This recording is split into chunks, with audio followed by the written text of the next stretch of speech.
안녕하세요. 저는 귀한 늦둥이 딸을 둔 엄마입니다. 제 딸은요, 임신이 잘 안 되던 제가 거의 아이를 포기해 가던 끝에 얻게 된 소중한 자식이에요. 딱 나이 40 되는 해에 기적적으로 임신이 되어서 40살 끝 무렵 출산을 하였습니다. 딸은 출가 외인이라서 시집을 가버리면 이제 남의 집사람이 되는 거라고 하던데 저는 그런 말이 너무 싫었어요. 제 배 아파 낳은 자식을 마치 다른 집에 바치기 위해 낳은 것처럼 함부로 말하는 것 같아서였죠. 우리 딸은 어딜 가더라도 내 집사람이고 내 딸이라는 걸 저는 항상 딸에게 말을 해줘요. 솔직히 시집 자체를 안 가면 좋겠지만 만약 가게 된다면 부디 한 발자국 뒤에 돌아올 곳이 있다는 생각을 꼭 가졌으면 좋겠다고 생각했거든요. 이렇게 아꼈던 제 딸이 결혼을 한다면 제발 좋은 사람이랑 하길 바라기도 했어요. 그런데 제가 너무 우리 딸만 생각하느라 정작 제 자신과 남편을 돌아보지 못했던 거예요. 딸은 문제없이 잘만 커주었는데 부모인 저희가 많이 모자랐어요. 제게는 사위가 있었습니다. 우리 딸이 사랑한 남자면 우리한테도 아들이나 다름없다고 받아들인 사위였는데 저는 당시 사위를 통해서 사람을 너무 믿어도 안 된다는 걸 깨달았습니다. 제가 우리 귀한 딸 옆에 들어앉은 도둑놈을 알아보지 못하고 아들아들 거렸던 게 아직도 후회가 돼요. 저희 부부 나이가 60 중반을 바라보고 있을 때 우리 딸이 결혼을 했거든요. 딸은 한참 꽃다운 나이였지만 부모인 저희는 할머니 할아버지 수준이라서 괜히 딸의 이미지를 실추시키는 꼴일까봐 걱정을 한 번씩 했습니다. 그런 마음은 딸이 태어났을 때부터 그랬어요. 늦은 나이라도 딸이라는 축복을 받을 수 있게 돼서 정말 기뻤지만 한편으로는 걱정도 되는 게 나이였습니다. 주위에서 애를 너무 늦게 가지면 나중에 아이가 부모님을 부끄러워한다는 말을 들었거든요. 남편은 다른 사람 말 같은 거 신경 쓰지 말라고 설령 우리 딸이 늙은 부모님을 창피한다면 이해해줘야 되는 거라고 다독여 주었어요. 저는 제가 상처받을까봐 겁이 나는 게 아니었어요. 우리 딸도 젊은 부모님이랑 어울리고 싶을 텐데 그것 때문에 혹시 친구들한테 놀림이라도 받을까봐 그런 게 걱정이었습니다. 하지만 아이는 제 걱정이 무색할 정도로 정말 건강하고 밝게 자라주었어요. 저희를 부끄러워할지도 모른다는 걱정을 했던 게 오히려 더 창피할 만큼 딸이 저희를 정말 끼고 살았습니다. 딸은 초등학교 졸업을 할 때까지도 계속 저희 부부 사이에서 잠을 잤었어요. 세상에 어느 자식이 안 소중하겠냐마는 제가 딸을 너무 소중하게 키웠다 보니까 결혼마저도 시키고 싶지 않더라고요. 저도 병적인 모성애라는 거 압니다. 제 마음인데도 제가 어쩌지 못해서 조절하느라 늘 진땀을 빼거든요. 최대한 딸이 좋다고 하는 대로 살게 해주고 싶었는데 딸의 결혼은 제게 좀 큰 산이었어요. 막상 딸이랑 떨어질 생각하면 상상만으로도 눈물이 나더라고요. 그래서 남들 몰래 딸이 결혼하고 싶다는 남자만 안 데려왔으면 좋겠다. 그렇게 바라며 살았습니다. 그런데 딸의 인생이 어디 제 마음대로 되나요? 제 딸이 대학을 졸업하자마자 제가 그토록 기피하고 싶은 상황이 닥쳐버렸어요. 요즘 애들에 비하면 너무 빠른 나이에 결혼하고 싶은 남자가 생겨버린 거예요. 딸이 행복해하면서 무작정 소개해준 청년은 풍채가 좋고 수더분하게 생긴 사람이었습니다.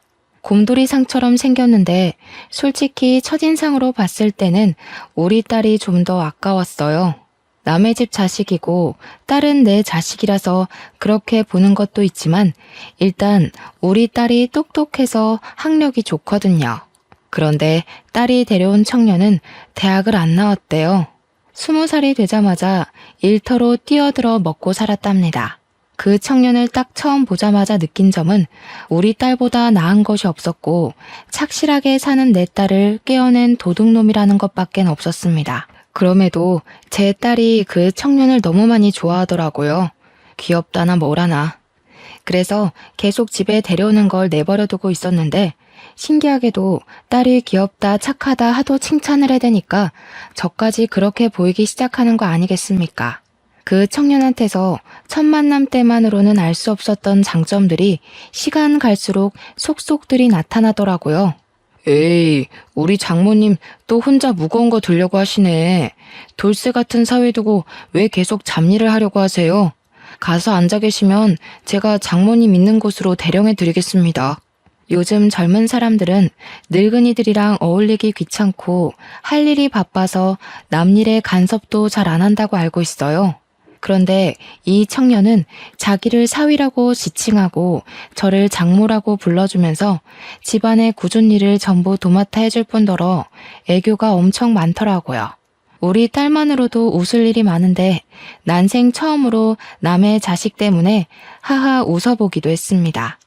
이처럼 제가 결혼을 허락했던 건 사위 성격이 너무너무 좋았기 때문이었어요. 사위의 다른 것이 전혀 안 보일 정도로 오로지 성격에만 매료가 되어버린 거죠. 그리고 이건 좀 나중에 들은 사실인데 사위가 우리 딸을 굶기지 않을 정도로 재력이 충분한 사람이더라고요. 가난한 사위라면 우리 딸이 같이 등골 빠지게 고생을 해야 되잖아요. 이왕 결혼하는 거 잘 사는 놈이랑 했으면 했는데 우리 사위가 딱 그 짝인 게 아니겠습니까? 그리고 무엇보다 제가 100점짜리 사위라고 생각했던 건 사위 사정을 들어보니 사위한테는 부모님이 안 계시는 것 같더라고요. 어릴 적 안 좋은 사고로 일찍 돌아가셨다고 했습니다. 그 사실이 너무 안타깝고 마음이 쓰였지만 다른 마음으로는 살짝 안심이 되었어요. 우리 딸이 시집살이로 고생하는 건 제가 절대 못 보거든요. 아마 사돈댁이 없어서 제가 사위를 더 따뜻한 마음으로 품지 않았나 싶습니다. 그리고 사위가 우리 남편한테 크게 점수를 따인 부분이 있는데요. 사위가 하는 일이 바로 골프장 사업이더라고요. 제 남편이 마침 골프광이라 부를 정도로 골프에 빠져있는 사람입니다.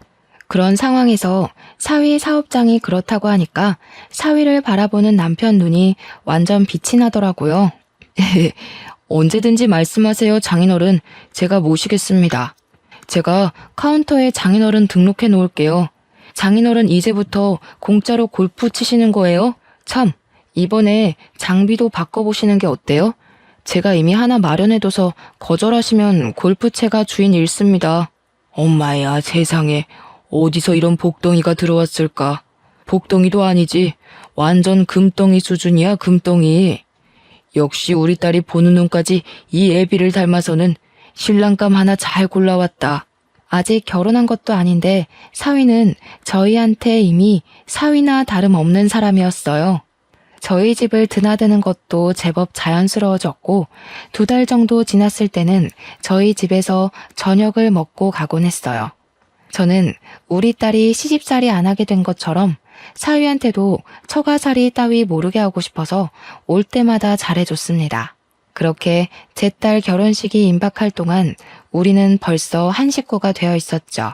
결혼식 당일 막상 사돈 자리가 텅 빈 걸 직접 보니까 괜히 제가 마음이 안 좋더라고요. 사위도 결혼식 때는 마음이 싱숭생숭할 텐데 사위 기분도 걱정이 되었고요. 많은 사람들 앞이라고 속없이 싱글벙글 웃으면서 제 딸 손을 넘겨받는 사위를 보니 마음이 참 찡했습니다. 그런 사위를 보면서 저는 사위에게 엄마 같은 장모가 되어주겠다고 혼자 다짐을 했어요. 결혼식을 끝내고 애들은 따로 분가를 하였습니다. 그때가 되어서야 딸을 보낸다는 기분이 실감나더군요. 그렇다 하더라도 애들이 우리 집을 자기 집처럼 자주 찾아줘서 생각보다 쓸쓸하진 않더라고요. 사위가 좋은 사람인 걸 알고 있다 보니까 딸을 보낸 게 안심도 되었고요. 그런데요, 한 6개월 정도 지났을 때쯤이었어요. 딸이랑 사위랑 같이 저녁 식사를 하고 있는데 갑자기 애들이 황당한 소리를 하더라고요. 뜬금없이 합가를 하겠다고 하는 거 아니겠습니까? 들어와서 사는 거야 방이 없는 것도 아니라서 저희는 상관이 없는데 너무 갑작스러운 제안이라 좀 당황스러웠어요. 당연히 저는 좋았죠. 우리야 딸을 매일 볼 수 있으니까요. 그런데 얘들이 생활이 어려운 것도 아니고 애를 낳아서 맞벌이를 하는 것도 아닌데 갑자기 신혼 즐긴 지 1년도 안 돼서 합가하겠다고 하는 게 제 딴에는 살짝 이해하기 어려웠어요. 이가 엄마 해주는 밥이 더 맛있다잖아. 결혼 전부터 우리 집에서 밥 먹고 다니더니 완전 엄마 손맛에 길들여졌나 봐. 나보고 처가 가서 살자고 노래를 부르더라고. 예, 사실 맞습니다, 장모님. 제가 아주 지선이 못 살게 굴었어요. 지선이가 해주는 밥도 맛있긴 한데 장모님만큼은 아니더라고요. 자기 전에 장모님 해주는 시원한 국물 먹고 자면 다음날 아침까지도 개운하던데 그걸 못 잊겠기에 처가 가서 살자고 제가 졸랐어요. 듣자 하니 합가 제안은 사위가 먼저 언급한 듯 했습니다. 그 사실도 제게는 의외였어요. 다른 집은 어떤지 몰라서 잘 모르겠는데 보통 사위가 이렇게 먼저 합가를 하자고 하기도 하나요? 그전까지는 그저 사위의 이런 서글서글함이 좋기만 했으나 합가하고 싶은 이유가 겨우 제 손맛 때문이라는 게 왠지 제 기분을 찝찝하게 만들었습니다. 제가 글로만 쓰다 보니까 다들 저의 감정 변화가 너무 갑작스러워서 이해하기 어려우실 거예요. 그냥 제 기준에선 애들의 합가 이유가 납득이 잘 안 되었기 때문이에요. 물론 제가 좀 예민한 것일 수도 있죠. 하지만 먼저 말씀드리자면 이런 저의 촉은 훗날 어떤 불길을 암시하는 느낌이었다는 겁니다. 일단 저는 합가를 허락했어요. 딸 보낸 공허함은 다시 채워져서 좋으니 찝찝한 기분이 들더라도 좋은 게 좋은 거라고 생각하며 당장은 쉽게 흘러넘겼습니다. 사위는 합가를 하고 나서도 저랑 남편한테 엄청 사근사근하게 행동했어요. 애교도 많아졌고 먼저 우리한테 다가와 말동무도 해주기도 했습니다.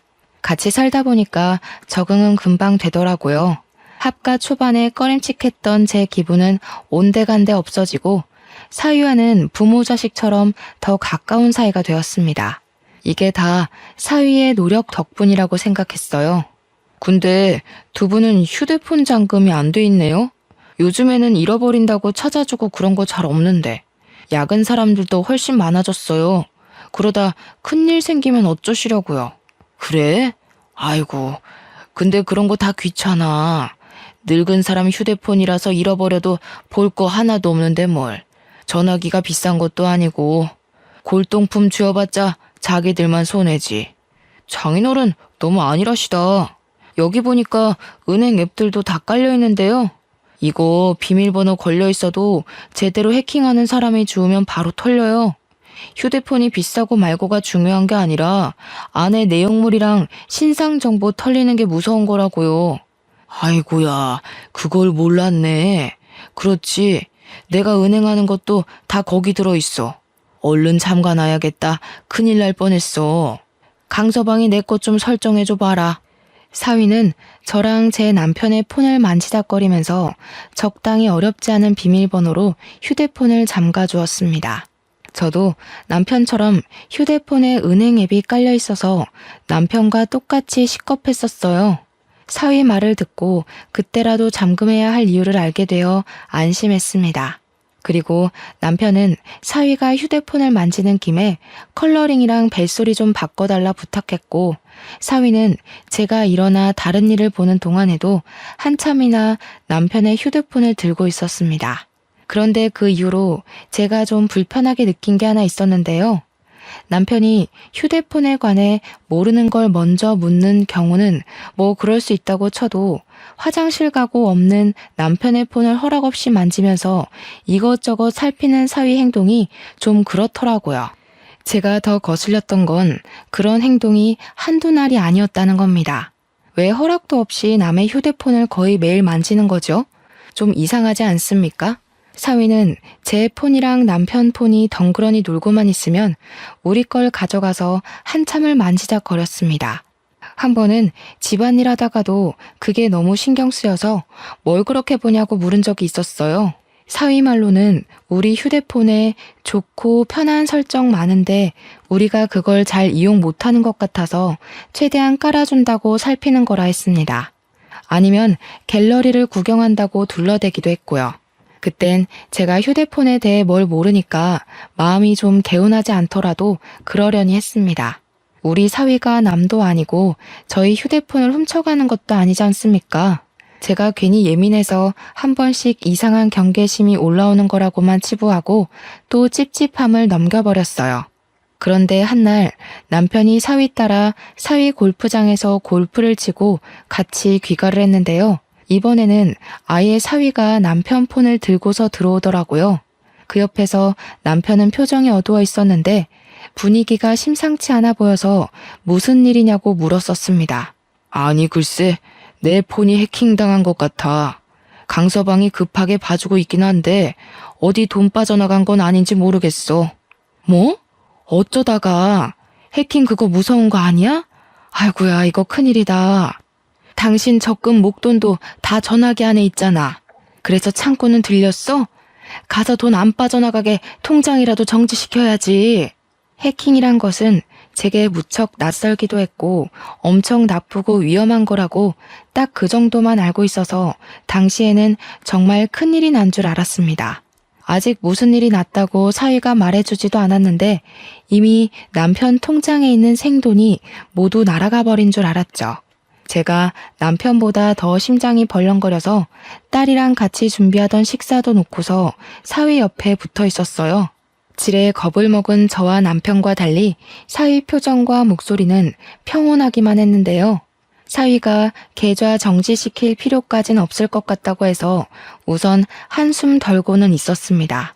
그러면서 사위는 남편한테 이것저것 눌러달라며 휴대폰을 근근히 내밀었고 생년월일, 주소, 주민번호 등 인적 사항을 물어봤습니다. 남편은 아무런 의심 없이 술술 불었고요. 방에서 민증까지 찾아와 사위에게 날름 주었어요. 남편도 일이 어떻게 돌아가는지 보기라도 하려고 돋보기를 끼고서 사위 하는 걸 유심히 지켜봤는데요. 나는 보더라도 아무것도 모르겠네. 일단 큰 문제는 넘긴 거 맞다니까 마음이 놓인다. 그래도 집에 똑똑한 강서방이 있어서 이런 것도 바로바로 해결되고 우리가 사위를 참 잘 뒀어. 여보, 우리 저번에 전복 산 거 있지? 그거 좀 손질해서 강서방 좀 먹입시다. 남편이 속 좋게도 심각한 와중에 허허 웃길래 제가 남편 등짝을 탁 때리며 어디 정신 빼놓고 있다가 해킹 당할 뻔한 위험까지 경냐면서 나무랐어요. 뒤늦게 남편한테 쓴소리 좀 할 수 있었던 건 사위 덕분에 그나마 불안을 내려놓은 후였기 때문이에요. 저와 남편이 투닥거리는 사이에 사위는 뭔가를 끝냈는지 남편에게 폰을 돌려줬는데요. 완벽하게 처리가 잘 된 줄 알았더니 사위가 뒤이어 하는 말에 우리는 다시 불안감을 떠안아야 했습니다. 급한 불은 껐는데 이런 게 한 번에 해결되는 건 아니고요. 며칠 주기로 계속 확인해야 되는 거라서요. 제가 나중에 다시 한번 말씀드릴 테니까 지금이랑 비슷하게만 도와주시면 돼요. 그래? 그럼 어디 돈 날리고 그런 거 아니야? 내가 가진 돈이 전부 전화기랑 다 연결되어 있거든. 그대로 있었어? 일단 지금은 그래요. 통장 같은 데는 전혀 문제가 없었고 대신 해킹 바이러스가 다른 방향으로 안에서 돌고 있을 수 있거든요. 갑자기 전화가 먹통이 될 수도 있고 문자나 인터넷 들어갔다가 해킹에 노출될 수도 있고요. 우선 장인어른이 이미 한번 노출됐기 때문에 완벽히 안심하긴 일러요. 그 소리를 듣고 저는 다시 남편의 등짝을 팼습니다. 제 개인적인 적금은 제게 있지만 저희 현금 재산도 그렇고 공동명의 재산도 그렇고 대부분의 재산이 남편 손에 있었거든요. 남편도 겁에 질리긴 했는지 저한테 맞으면서도 사색이 되어 반응을 보이지 못했습니다. 사위는 난리가 난 저희더러 괜찮을 거라고 자기만 믿으라고 달래주었어요. 그 뒤로 사위는 남편보다 더 남편 폰을 많이 들고 있게 되었습니다. 한 번은 제가 우연찮게 사위하는 걸 본 적이 있었는데 사위가 아무렇지 않게 남편의 은행 앱에 접속해서 비밀번호를 치고 있더라고요. 사위가 가족이긴 하지만 솔직히 순간적으로 심장이 쿵 떨어지는 느낌을 받았어요. 어쨌든 피 한 방울 안 섞인 남이 우리 남편 통장을 아무렇지 않게 들락날락하니까 제가 다 당황스럽더라고요. 사위한테는 차마 묻지 못했고 남편한테 가서 사위가 왜 당신 은행 비밀번호를 알고 있냐고 다급하게 물어봤더니 남편 하는 말이 사위가 자기한테 일일이 찾아다니면서 비밀번호 눌러달라 하기 번거로우니까 그냥 번호를 알려달라고 했다더라고요. 그래서 외우고 있는 거래요. 그것까진 제가 몰랐던 사실입니다. 저희 딸도 남편 통장 비밀번호 모르거든요.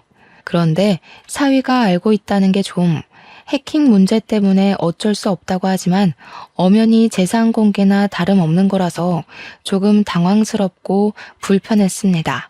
어쨌든 사위 부탁대로 남편은 몇 번이나 사위를 도와 폰을 맡겼어요.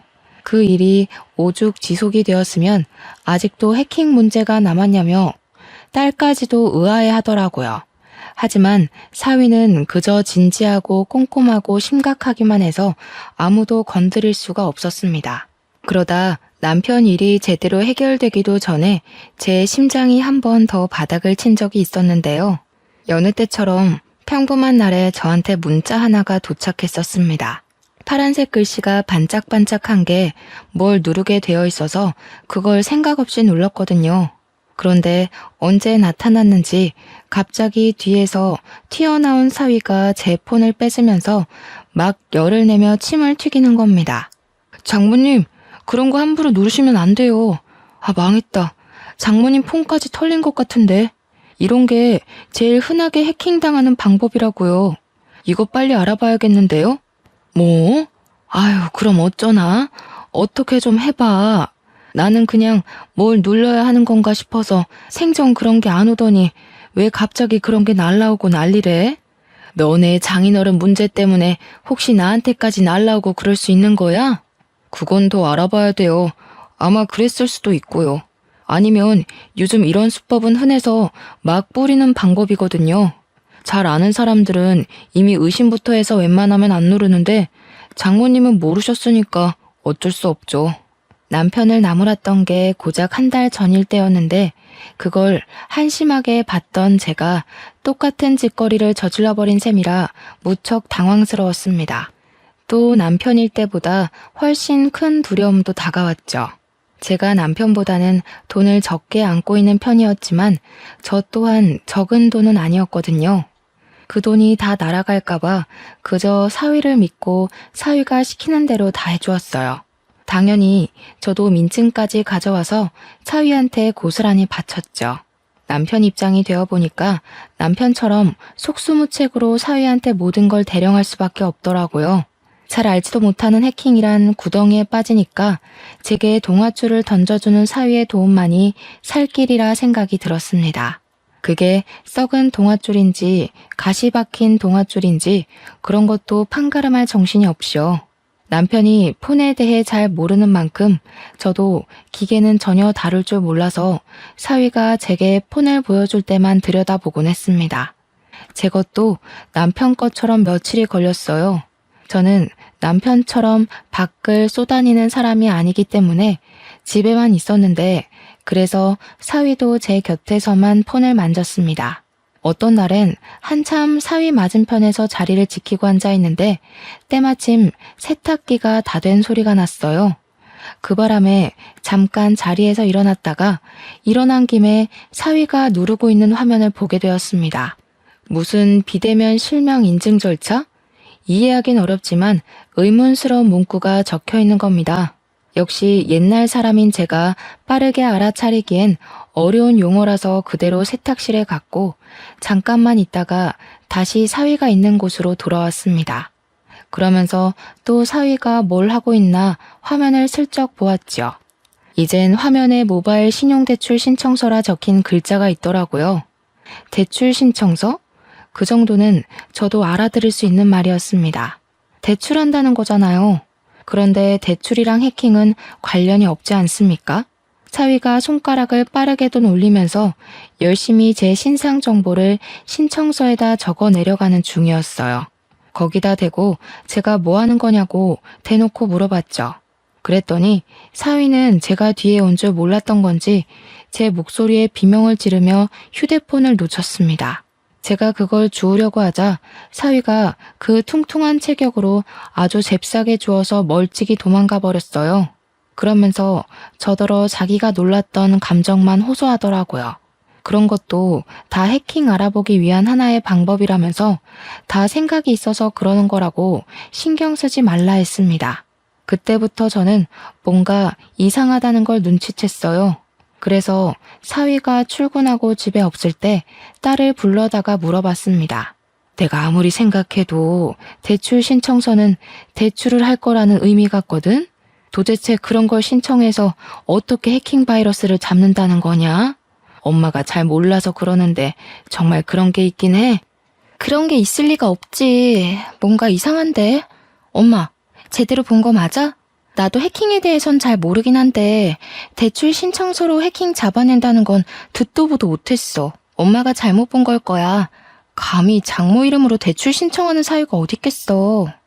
아니라니깐. 이 엄마가 다른 건 다 안 좋아도 시력 하나는 건강하잖니. 정말 대출 신청이라고 돼 있었어. 네가 나중에 사위한테 슬쩍 한번 물어봐봐. 에이, 엄마는 아직도 사위가 어떤 사람인지 몰라? 그 순둥순둥한 사람이 어디 그런 꼼수를 부릴 만한 배짱이 되겠어? 말이 되는 소리를 해야지. 딸이 제 말을 믿지 않으며 설렁설렁 대응을 하길래 저는 난생 처음으로 딸에게 언성을 높이면서 똑똑히 봤다고 지금 엄마 바보 취급하는 거냐고 호소를 하였습니다.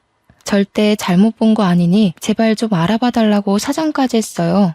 그랬더니 딸은 제 반응에 당황해서 저를 달래주었고 이내 곰곰이 생각하더니 나중에 사위 오면 물어보겠다고 했습니다. 그리고 그날 밤 딸이랑 사위 다투는 소리가 거실 밖까지 새어나왔어요. 미친 거 아니야? 당신 지금 우리 엄마 아빠한테 사기친 거야? 제정신이 아니고서야 어떻게 장인 장모 돈을 빼먹을 생각해? 내 상식선에선 진짜 이해 안 되거든? 무슨 이런 인간 말종이 다 있어? 무슨 말이 그따위야. 힘들면 부모 되는 사람이 자식 뒤에서 등 좀 밀어줄 수 있는 거 아니냐? 장인 장모님이 사위 미천 대줄 능력이 안 되니까 대출이라도 받으려고 했던 건데 뭘 사기꾼이야. 야 미친놈아. 그게 사기꾼이야. 허락도 없이 돈 쳐 빼가는 게 사기지 뭐냐고. 이거 완전 도둑놈 새끼네. 진짜 기가 차서 웃음도 안 나온다. 당신 이거 우리 부모님 기만한 거야. 우리 엄마 아빠가 아무것도 모른다고 해킹으로 사기나 치고 대놓고 개인정보 캐묻고 어쩜 그렇게 뒤통수를 칠 수가 있어? 알고 보니 사위가 저랑 제 남편이 허술하게 휴대폰을 관리하는 걸 파악하고서 저희 이름 앞으로 대출을 받아 자기가 쓰려고 했던 거였습니다. 해킹을 당했다는 거는 역시나 아무것도 모르는 저랑 남편에게 거짓말을 한 것이었고 사위가 저랑 남편을 물로 보고서 대놓고 속여먹은 거였어요. 듣자 하니 이미 대출을 몇 번 받았더라고요. 액수가 한 6천만 원은 되는 것 같았습니다. 밖에서 기함을 하고 있는데 그 순간 방에서 무슨 뺨 갈기는 소리가 났고 저는 지체하지 않고 방에 들어갔습니다. 제 눈앞에는 바닥에 엎어져서 오른쪽 볼을 감싸고 있는 딸이 있었어요. 제 귀한 딸이 잘못 없이 쓰러져 있자 눈이 돌아버린 저는 저보다 훨씬 덩치 큰 사위에게 바로 덤벼들었습니다. 나약한 힘으로 사위를 힘껏 밀어버렸는데 그놈의 커다란 풍채 때문에 꼼짝도 안 하더라고요. 무슨 돼지 석상도 아니고 500년 묵은 나무도 아니고 어쩜 그리 타격을 안 입는 건지. 오히려 저한테 짜증이 난 사위가 저를 툭 밀어버렸습니다. 사정없이 넘어진 저는 주위 가구에 팔이 세게 부딪혔고 금이 갔는지 통증이 엄청났어요.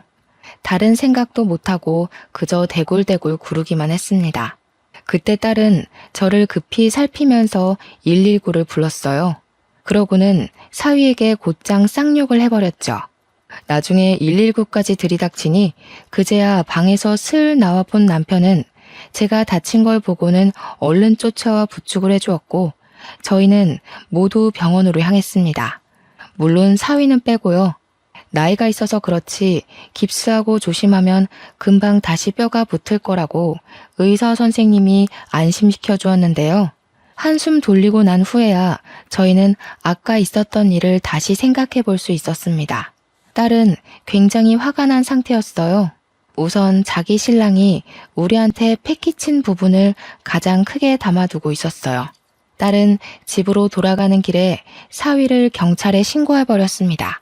제가 딸을 잠시 말리면서 신고를 해버리면 너네 이혼할 수밖에 없다고 했더니 딸이 그딴 도둑놈 새끼랑은 못 산다고 당연히 이혼할 거라 하대요.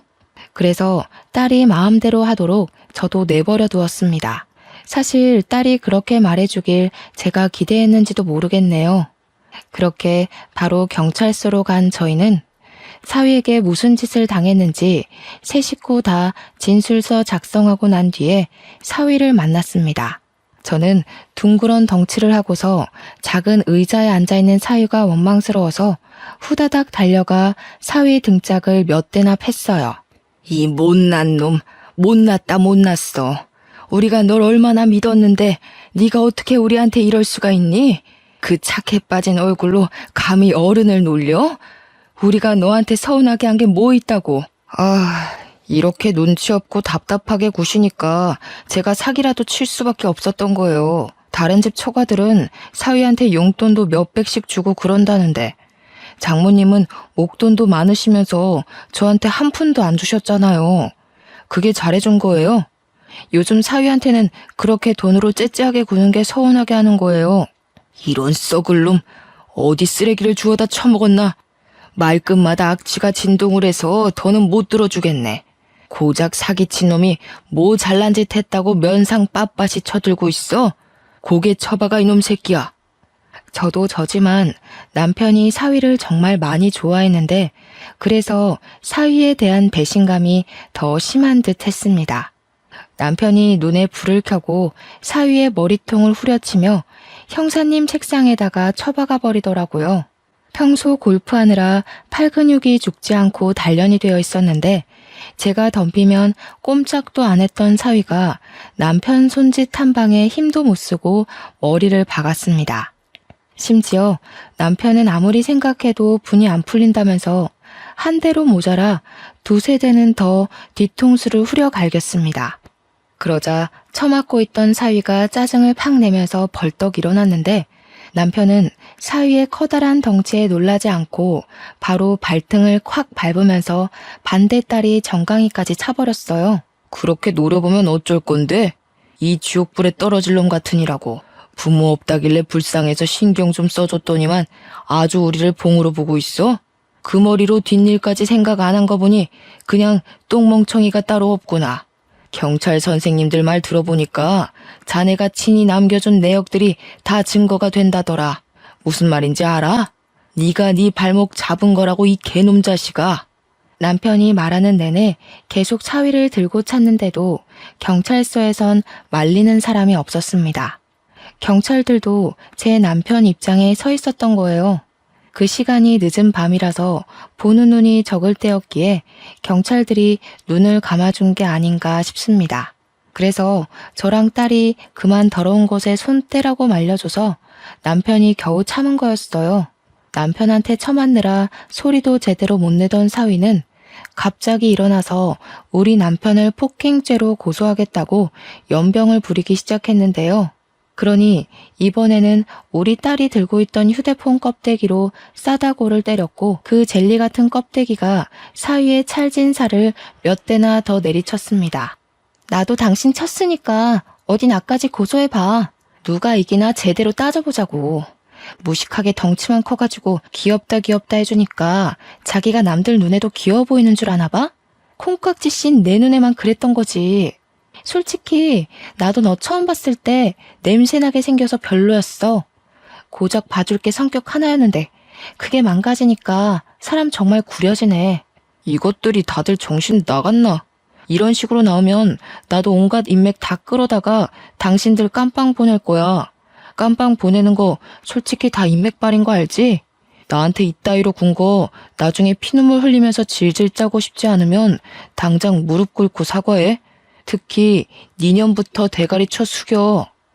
하염없이 자그마한 저희들이 설치는 건 경찰이 눈을 감아줬는데 사위가 우리 딸에게 손을 들자 앞에 있던 형사가 벌떡 일어나서 사위 뒷덜미를 잡아 앉히더라고요. 경찰이 사위한테 닥치고 앉으라 하면서 사기친 게 뭐 자랑이라고 고소고소거리냐고 딱딱한 파일로 사위의 머리통을 몇 번이나 내리쳤습니다. 참, 그리고 이건 조사 과정에서 알게 된 건데요. 사위 부모님이 돌아가신 게 단순 사고인 줄만 알았더니 그게 아니더라고요. 두 분 다 극단적인 선택을 한 거였고, 또 사돈 형제들 집안에는 감옥에 갔다 온 범죄자도 있다고 했습니다. 그건 사위가 숨겼던지라 딸도 전혀 몰랐던 사실이라고 합니다. 올바르지 않은 집안에서 자란 사위가 정상적이고 바르게 크는 건 좀 어려웠겠네요. 그러니 지금도 남의 등 처먹는 짓 하면서 살고 있는 거겠죠. 심지어 사위 건 줄 알았던 사위 골프장 있지 않습니까? 그것도 다 사기친 거였더라고요. 사실은 사위께 아니라 사위랑 같이 사람들 등쳐먹는 짓 하는 양아치 동네 형이라 하대요. 저희한테 써먹은 수법처럼 나이 많은 사람들이 잘 모르는 휴대폰을 가지고 청산유수 말솜씨를 부려 등쳐먹고 돈 모아서 골프장을 유지하는 것 같았습니다. 우리 딸은 조사하면 할수록 사위가 자기한테 의도적으로 접근해서 일부러 성격 좋은 척 연기를 했던 거란 걸 알게 되었어요. 그러니 딸이 이거 완전 사기 결혼 아니냐고 머리 끝까지 화가 나서 사위를 한 대 더 쳤고 바로 사위에게 이혼 소송 및 사기죄로 고발을 해버렸습니다. 당연히 사위가 저희 몰래 빼간 돈 6천만 원도 정당하게 청구 요청에 받아낼 수 있었어요. 사위 때문에 다친 팔도 진단서만 제출하면 그에 대한 벌금을 물 수 있다고도 했습니다. 순식간에 모든 걸 잃게 된 사위는 뭔가 잘못 돌아간다는 걸 느낀 건지 그제야 저희 앞에 무릎을 꿇으며 급하게 사정하기 시작했습니다. 잠깐만요. 진정 좀들 하세요. 집안 문제를 왜 이렇게까지 끌고 가는데 우리끼리 대화로 잘 풀 수 있는 거잖아요. 6천만 원 그거 돌려드릴게요. 골프장이 제게 아니긴 해도 6천만 원은 빼내올 수 있어요. 그러니까 우리 서로 소송까진 가지 맙시다. 그래도 살아온 정이 있잖아요. 장인어른, 장모님, 저 아들 같다고 좋아해 주셨잖아요. 세상에 어떤 부모가 아들을 고소해. 아들 같은 소리 하네. 네가 내 딸 옆에 있을 수 있을 때는 아들이지. 내 딸이 너를 버린 이상 넌 그저 똥덩어리 수준밖에 안 돼. 그저 지 목숨 건사하려고 무릎 꿇고 사정하는 것도 보기 역겨워 죽겠다. 그동안 네 목구멍으로 쳐넣은 우리 집 쌀이 다 아까워. 진짜 너무하시네요. 저 부모 없다고 더 이렇게 막대하시는 거죠? 이거 사람 2번 죽이는 거예요. 부모님한테 버림받았을 때 느낀 트라우마가 2분 때문에 다시 살아날 지경이라고요. 이게 사람으로서 할 짓이에요? 시끄럽다 이놈아.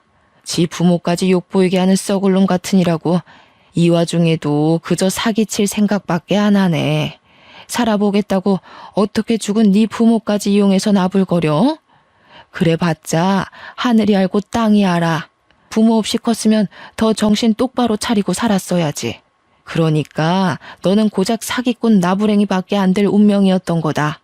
반성 같지도 않은 반성을 해놓고서 사위는 자기가 뭐 대단한 회유라도 보여주는 줄 아나 봅니다. 반성을 해줘도 난리냐고 다시 얼굴색이 돌변해서는 벌떡 일어나 저한테 따졌어요. 역정을 내면서 손찌검을 행사하려고 하길래 이제 그만 경찰한테 연행되고 말았습니다. 그대로 유치장에 수감이 되면서 저희한테 합의받을 기회마저 스스로 들고 차버린 거죠. 그리고 사위가 양아치 형님이랑 같이 운영해왔다던 그 골프장은 경찰들이 바로 압수수색을 나갔는데요. 세상이나 글쎄 그 골프장이 다른 골프장처럼 멀쩡한 곳은 아니더라고요. 법에 위반되는 불법적인 수단 등이 많았다고 했고 거기 신규 아르바이트생 말고 정직원으로 일하는 사람들은 조사를 들어가야 될 정도로 수상한 사람들이 많아서 다 잡혀갔다고 합니다. 당연히 골프장은 잠정적으로 운영 정지시켰고요.